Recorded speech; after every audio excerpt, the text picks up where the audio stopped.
Hello students, this is Poonam teacher back with a new chapter of General Science, and today we shall begin a new chapter, that is chapter 5, Inside the Atom.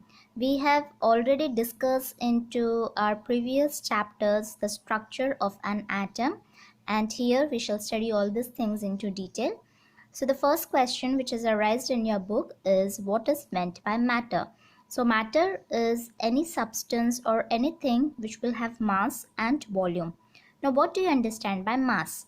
Mass is the material content inside the body, and volume is the space which is occupied by that mass.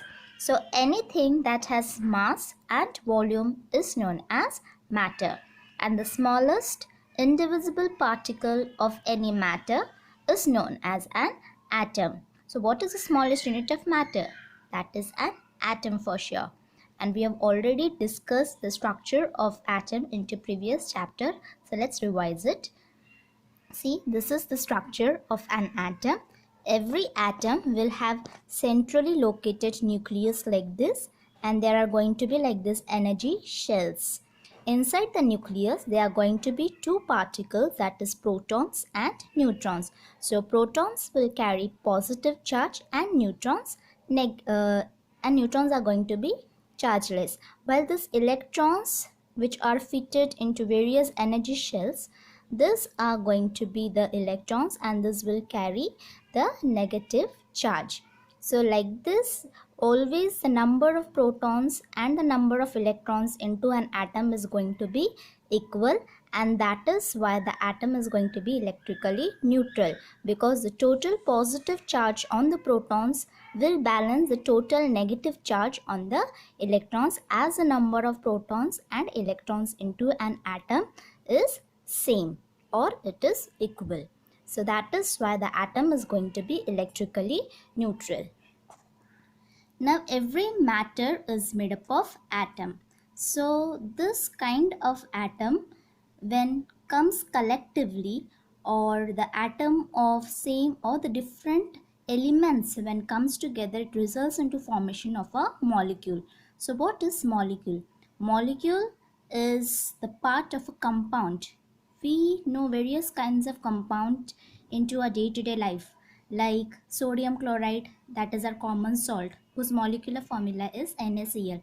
So the individual unit of any compound is molecule, and molecules are made up of atoms. Now if you will check this formula of water, its molecular formula is H2O. That means it consists of two elements, that is hydrogen and oxygen. There are two atoms of hydrogen and one atom of oxygen, and when two atoms of hydrogen and one atom of oxygen comes together, it results into formation of one molecule of a compound or one molecule of water. So here in this molecule of water there are total 3 atoms, 2 atoms of hydrogen and 1 atom of oxygen. So is it an atom? No, this is not an atom, but this is a compound.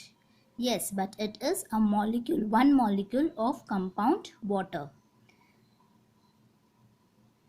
Single type of atoms in the molecule. Is there only presence of one element into it? No, there are two different elements, that is hydrogen and oxygen.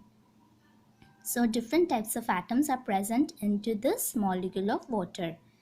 Then which are the elements present into it? It is hydrogen and oxygen, but this is not an element, but water is a compound. So that is why we have given a tick mark into this table. Then oxygen. What is the molecular formula of oxygen? That is O2. When two atoms of oxygen comes together, it results into formation of one molecule of oxygen. So is it an atom? No, it is a molecule. Single type of atoms in the molecule? Yes, because here there is presence of only one element, and that is oxygen. No other element is present into this molecule. Different types of atoms in the molecule not present, so you can give a crossover here. So is it an element? Yes, oxygen is an element. And when the atoms of two different elements comes together in a fixed proportion, then it results into formation of the compound, as we saw into the case of water. So don't make the mistake to say that this is a compound. Oxygen is an element. So like this we can move further. This is helium. Helium is a noble gas. We all know it is an inert gas. Its formula is He. That means only one atom of oxygen will be resulting into the formation of a helium gas, and that is enough. So this is an atom and it's not a molecule. So single type of atom is present into this molecule. No other element is present, so you can give a cross over here. It is an element, it is not a compound. So like this you can move further. Hydrogen is also an element. When two atoms of hydrogen comes together, it results into formation of one molecule of hydrogen. So it is a molecule, single type of atom is present, it is an element, it is not a compound. When we goes down to ammonia, ammonia's molecular formula is NH3. It consists of two atoms, nitrogen and hydrogen, one atom of nitrogen and three atoms of hydrogen.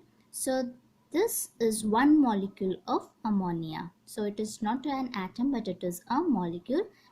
There are no single type of atoms, but different types of atoms. That is one of nitrogen and three of hydrogen. So you can give a tick mark over here, the different types of atoms into the molecule. It is not an element, but it is a compound. The nitrogen, when two atoms of nitrogen comes together, it results in the formation of one molecule of nitrogen. Yes, it is a single type of atom in the molecule, because here there is presence of only one element, not different types of elements. It is an element and not a compound. Then methane consists of two different types of elements. There are total 5 atoms of there are total 5 atoms present in the molecule of methane. That is 1 atom of carbon and 4 atoms of hydrogen. So it is not an atom, but it is a molecule. Then different types of atoms are present in the molecule. It is not an element, but it is a compound. Then this argon, neon, chlorine, these are all elements, but argon and neon have only single atom, and that means single type of atoms in the molecule is present. It is an element, not a compound. While chlorine, it is a molecule. When two atoms of chlorine comes together, it results in the formation of one molecule of chlorine. It is an element, not a compound, and single type of atoms are present into the molecule of chlorine itself. So this is how we have completed the table.